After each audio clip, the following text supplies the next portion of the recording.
Hey everybody, it's Queen Jelly, and welcome back to The Toy Box. This is a doll and toy themed YouTube channel meant for adult collectors like myself. Today's unboxing is meant to be of this Mirror Me doll over here. However, I do have a few things that I need to say before I can move on. With that being said, I've been trying to do this for a while, so I do apologize if I do not sound the best, but I am going to try and be as concise as possible. I am very disappointed in the decision that MGA made to only invite male influencers to the event for Mirror Me. There was one non-binary person there and 2 people did show up in drag, but that does not fully cover the diversity of the doll community. There were no influencers there that identified or presented as female. And that is unacceptable, especially with us being the large majority of the doll collecting space. However, 2 things. 1, I purchased this doll before I was aware that that had happened, because I have not been as fully aware of what's going on in the doll community as of late, so I was not aware that this had happened. And second of all, I have decided to continue forward with unboxing and with collecting the Mirror Me line because I've decided that I don't want to allow misogyny to win. Clearly I am a woman, or at least I present as a woman, and so I wanted to use my voice to speak out and say that I disagree with that decision, but I'm also allowing space for them to be better in the future. And if they are not able to learn and grow, then I will take actions. But at this time, I want to continue to be in a space that should be welcoming to me and has, for the most part, been so, and not allow a company to push me out of a space that I love because of a mistake that they made. So I'm going to proceed forward with unboxing, and however you choose to handle this situation, whether you have decided to fully boycott them or you, like me, are going to continue on as usual, either of those I completely and fully support. Whether you purchase in private, you don't purchase at all, whether you make videos or not, that is 100% a you decision. The only decision that is not valid and will get you removed is if you think that MGA was correct in their decision to exclude women from the launch of Mirror Me. Other than that, I support you in what you do, and I hope you don't mind the tonal shift as I am very excited to open this little kitty girl. So thank you so much for watching so far. I hope you enjoyed, and we'll see you in a few minutes. All right, so here we are on the desk with our Akiko Kittyama. And again, I do apologize for the tonal shift, but for my own sanity, we're just gonna keep going. All right, so we have our box here, which I really like the design of. I really like this kind of like asymmetrical design while still keeping it square, so it still presents nicely on the shelf. They'll look nicely like next to each other. Again, I'm clearly an out-of-box collector, but I still can appreciate a good box design. I like this like asymmetry and this kind of shard look because again, we're going for like mirrors. So I do like that. We have her name up here, which again, I said Akiko Kittyama. I do like the little cat ears here. I don't know how you can see those. Over here, it says watch us on YouTube, which I did not know they had content, but it makes sense because almost every doll line, especially from MGA, has content of some kind. I haven't watched all of Rainbow High. I haven't watched all of Monster High, so I'm probably not gonna get to watch Mirror, or get it around to watching Mirror Me, but who knows. But we have the brand line here, and then of course we can see our doll and her accessories. I do really, again, like the shape and how like the accessories are kind of like over here presented separately on the side. I also really like this artwork here. It's super pretty, and the shimmer cannot be ignored, of course. And then here at the top of the box, it says Mirror Me. And if we look at the back, it says Mirror Me, feelings change and aura shift, but with friendship that totally gets you, you can shine in every mood. And then it has her name again. Her emotion is cozy. Her nickname is Cozy Cutie. Her aura is kawaii cuddles. She likes big hugs and milk tea lattes. And her favorite lyric is big soft sweater, oversized crazy girl certified. Cozy girl certified, sorry. And then we have an image down here of the other dolls in the line. The one that I originally wanted was Fragile, which is this one down here. I've since found out that she's retailer exclusive, but that's the only information I have. I don't know which retailer she is exclusive to. So if anyone knows where she's going to be available, please let me know, because I just love her aesthetic overall. And I was so enamored by her that I totally missed that there was a literal brunette cat girl. And so of course I had to have her first. She was the first one that I found at the store that I went to. They had this was the only Akiko that they had, and then they also had the moth, or the dreamy, I think is her like emotion. I think her emotion is love, and hers is like electrified, something like that. I don't know, it's very kind of confusing. I guess they're supposed to be like, they're, you know, another high school line. They're going to like a school or something, but again, I don't really know the deep lore. I just know that these dolls are just so pretty, and these are how I feel like Rainbow High like should have gone, or these kind of feel like old school Rainbow High in my opinion. But these have more like realistic proportions, which I feel like a lot of people are going to be very happy about, as opposed to the like super oversized heads of the Rainbow High dolls. So with all that being said, I am so finally ready to get her out of the box.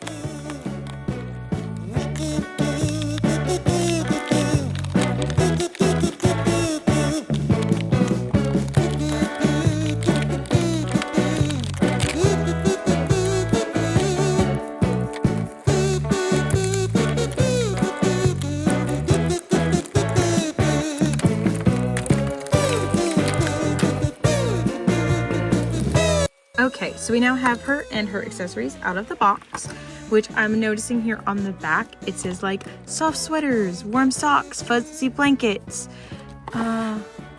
keep all things calm, best secret keeper, loves being. So like she has like an extended story or like lore, and it's written here on the back, but like obviously because it's like at the back of the box, it's kind of cut off. So I believe it's probably like online somewhere. She probably has like a bio that has more information about that. So now that I have her out of the box and I've had a minute to take her in, it just makes me even more disappointed in how things were handled, because dang, she's so beautiful. And like the fact that like what happened is going to taint their reputation is just so disappointing, because I absolutely just love this doll. Her face, her like outfit, she is so amazing, and the work that went into her, just, you can feel it. There's so much love in this design, and just absolutely blown away. So again, I am here just to simply share what I see and what I love. I am not here to tell you what you should and should not buy, and please don't ever think otherwise. I again am simply here sharing something that I adore. And again, it just makes me so sad that this has happened and that I have to even talk about it. But I will, because I'm not going to be silenced. Anyway, someone like in the brief things that I'd seen said that this was intended to be a stand for the dolls. I don't know how true that is, but if it's meant to be a stand, it's not really a good one. Like I could see if you like took it out of the box and then like didn't like take her off of it, it might work, but like she's not gonna stay on there. But as you can see, she does stand by herself. So honestly, that's more than I expect out of a doll. So I really appreciate that she can stand there, and pretty sturdy as well. So for her accessories, we're going to start with her purse. So it is this pink fuzzy purse. It is all sculpted details. There's no painting on it. It does have a small slit at the top as if you could open it, but it is only like a semi-soft rubber, so I wouldn't try to put anything in there. Plus, none of her accessories are small enough to fit in there anyway. She does have this white charm that is currently rubber banded on. It is one solid piece, even though it looks like it is a dangle here. This is solid, but we have this white piece up here that is what's attached to her purse. It is removable, however, as you can see, there's a little gap there. But it kind of looks like a little paw rattle with then a cat head dangling off. Again, completely unpainted, but it is all in white to contrast against the pink purse. Then she has her little cat buddy here, which is a little purple plush cat in lavender. The face is painted on, and then the body is sculpted, and there is like a sculpted texture to make it kind of feel like it's fuzzy. I think this accessory is so cute, and hopefully I will find a way for her to be able to hold on to it. And then for her last accessory, I actually wasn't expecting this to be 2 pieces when I saw it in the package, but it is a plate and saucer, which I believe this is supposed to be her milk tea. So the saucer is shaped like a kitten's paw, and it does have the toe beans and the center of the paw painted in white. And then we have the cup here, which is a light baby pink. But then, I'm just dropping everything. Then there is this face here on the top that is fully molded in, as well as all the details are painted on so that you can actually see them, which I really appreciate that detail.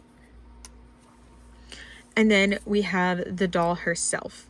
So I'm going to show you that her shoes are removable, as well as the gloves and this piece up here at the top, because I already took a look at like the construction a little bit. This piece here at the top is also removable. So she is wearing a dress underneath, which is really nice that it does have layers, so she does have possibilities of varied looks, as well as the garter is removable.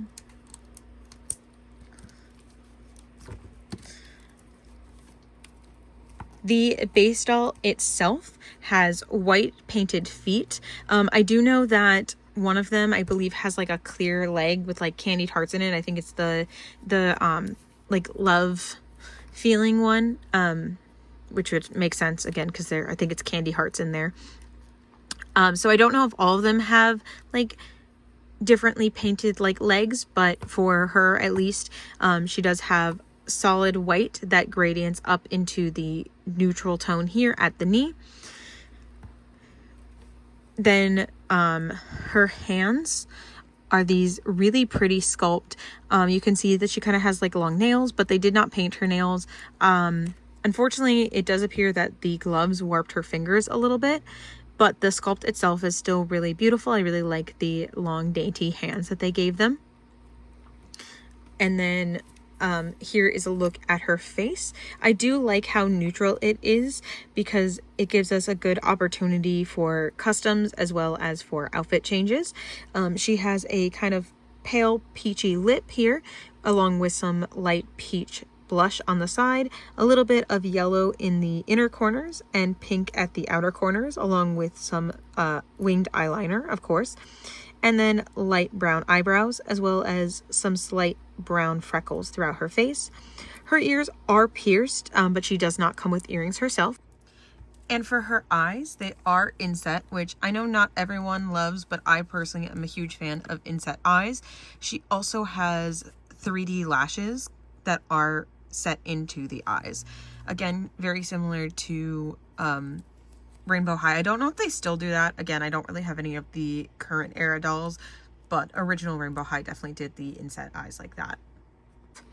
I want to really quickly, before we go over her clothing, show the articulation on these dolls. So this is old school, if you want to call it that, like 2020 era rainbow high articulation. So we have the double jointed knees that actually go like all the way back.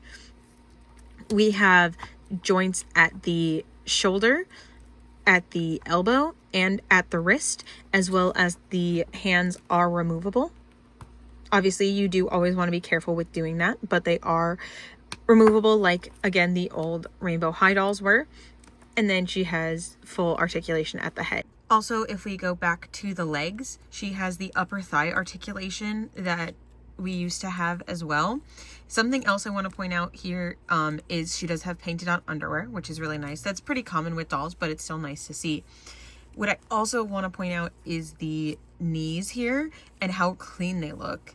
I feel like sometimes with the double jointed knees, they're really like obvious, but I really like how clean they look because they can get quite a few poses. Especially I tend to pose my dolls with kind of this like knee in position and like a slight bend, and you like it still looks super smooth even with that being the case. Also, I'm filming these clips later, but so that's why she's fully dressed again. In the box, this piece up here is like here, but I feel that it sits a little bit better if you leave it here. It doesn't have as much wiggle room. Like obviously I can still move it around by hand, but it's not moving around on its own if I put it a little bit lower on the leg. So this is actually a very highly articulated doll. I forgot to talk about her hair. It is a dark chocolate brown with some light purple, or honestly dark purple highlights in it. It is held up in 2 pigtails that are wrapped in a bit of her own hair. I do know it actually wraps around and then goes into the ponytail because mine got a little loose, but I found the strand that it was and just pulled them and they got tight again. So that is a full strand of hair here as well if you do want to do a restyle. But her hair is really super soft and I really like the style that they gave her, this like really big curly pigtails. And then she also has these face framing pieces that are very gelled. So she has a longer one and a shorter one, as well as having her curtain bangs here that split at the forehead. I personally am going to leave all of this gelled so that it holds its shape. But I am curious what it looks like without it gelled. So if you know of anyone or if you yourself have washed out the gel, I would love to see what that looks like. Just let me know. But we'll go ahead and move on to what she's wearing. So we'll start with her shoes, which are these oversized like sweater like leg warmers that are buckled onto her. So she has 2 buckles going around the ankles and then a third buckle going here around the underside of the foot to all hold it in place. Of course, this is all molded, but that is what it's meant to look like. I do appreciate that the buckles are painted, so we do have multiple different colors here because the base shoe itself is this like white boot. And then here at the bottom, the belt does actually go all the way around, and we have this little toe pattern here at the bottom. And that same is said for the other shoe, and they do have little right and left indicators so we know which foot these belong on, and I do appreciate that. Then we have her garter. It is like a bracelet or a necklace, typical with this like opening here on the back so you can stretch it around, and it does have that silver painted buckle on to match the shoe. It's also in that same kind of like baby pink but kind of a little bit off. I do really appreciate the garter. I like how it looks, but as is difficult with any doll, it is hard to, and honestly it's hard in real life too, to keep them in place, so it does slide around a little bit. But thankfully it stays on tight enough that I'm not too worried about it like falling off or anything like that. But it does move. And then next up we have her like, I don't even like top piece. I don't know. It's like a little crop top that Velcros in the back. It has these little warmers here, as well as like a little collar that goes up. This reminds me a lot of like the tightrope walker and her like shawl piece there. I feel like it's a kind of a similar like concept to that, except this is all one piece. Again, as I said, it does Velcro in the back, and it has this kind of like camo design on it. It's like a pink, brown, and light purple and white design that to me kind of reminds me of like Neapolitan ice cream. That same design can be seen here at the top of her dress. That same like cream color here at the top. So again, that pink, brown, purple, and like cream colored camo. And personally, as someone who growing up, their favorite ice cream was Neapolitan, I really do like this color pattern here. And her fabric is like so soft. This is like plush material here. And it is have a little bit of stretch to it as well, so it could probably fit on a few different dolls, which is really nice. And then she has this layer here that's kind of like a fluff layer as well. I do like it is all sewn together, but you can kind of see like the design of how it's meant to look, like it's like wrapped around her, and I think that's really pretty. And again, it is all like a long pile, but it's also super soft. And then underneath, it is lined with this kind of like faux lace material or faux satin material, as well as that leads into the bottommost layer, which also looks like it's layered over itself. And it is this like baby pink kind of medium pile. So we have like short pile here at the top, long pile here on this piece, and then kind of a medium pile here. And so they're all different textures, but they're all still very like soft and cozy. And I do appreciate that all of this goes around to the back as well. So it's fully printed. It's not like a super intense design or anything, but it still goes all the way around, including like the lace and the trim and everything. So that is very much appreciated. And then the very last thing that I want to talk about before final thoughts are the arm warmers here. So these are removable and can be put back on. They are held on with elastic here at the top, which is working really well right now, but may fade over time. Sometimes it does get stretched out, especially if you take it on and off a lot, which I don't plan on doing. Once I'm done with this video, I'm probably going to put them back on and leave them. But I just wanted to say that. They did a really good job with the realism here with these pink ribbons that do have the little holes that they actually go all the way into. And if you kind of see, it is actually a real ribbon that goes all the way through to the other side as well. And then she has her paws, which are technically separate. They are sewn on the sides, so this all becomes one piece. But you can see that they can gap right here, which can make them difficult to take on and off. But it can be done. And I do love how soft and squishy the hand is. It's kind of like a little plushy. And that's kind of how these mitts typically do feel. And then she has these little toe beans, of course, on the bottom as well. These are kind of a more plasticky material. So they are a separate material. They're not just like colored differently. But yeah, I really, really love these arm warmers. Okay, I'm going to go ahead and get her redressed, and then we'll go to final thoughts. To start my final thoughts, I just want to let you know that I purchased this doll for $30. And I think that is a perfect price for this doll, considering the doll market as of current, especially with what we've gotten from MGA as of late. I think a $30 price point is what these can and should be at. As I always say, I'm never going to complain about paying less for dolls, but like $30 is kind of what I see as the like typical base price now. Like it used to be $25, another $5. Like I'm okay with that, especially with these having as much detail and articulation as they have. I've always not been the most like accessories girl ever, so sure, would I like to see like maybe some fashion pieces instead of like accessories? I said that about Rainbow High before, absolutely. But I feel like these are very like minimal and they very much feed into the character. And I don't feel like they take away from the doll because again, they're not a lot. It's not like it's like 12 accessories and then like one piece of clothes. So like we're clearly focused more on the accessories. Like I still feel like the focus is on the doll and these kind of just help feed into the character. Can I say that for the rest of the line? I don't know because I haven't really seen much of them, but I do really enjoy this doll. I think she's absolutely beautiful. I think her details are amazing. Like they put so much time and effort into it. And again, it's such a shame to see such a silly decision, such a wrong decision, but a silly one like hurt something that otherwise I think could have revived the doll market, just like Rainbow High did back when it first released. Like this doll can and should change what we see on shelves, but again, only time will tell. if that actually happens because of the mistakes that were made by MGA in their launch. So again, I hope to continue making doll content for you guys in the future. I know this one was kind of heavy, but I do still hope that you enjoyed. Please don't forget to like, comment, and subscribe, and we will see you all soon in the next one. Bye.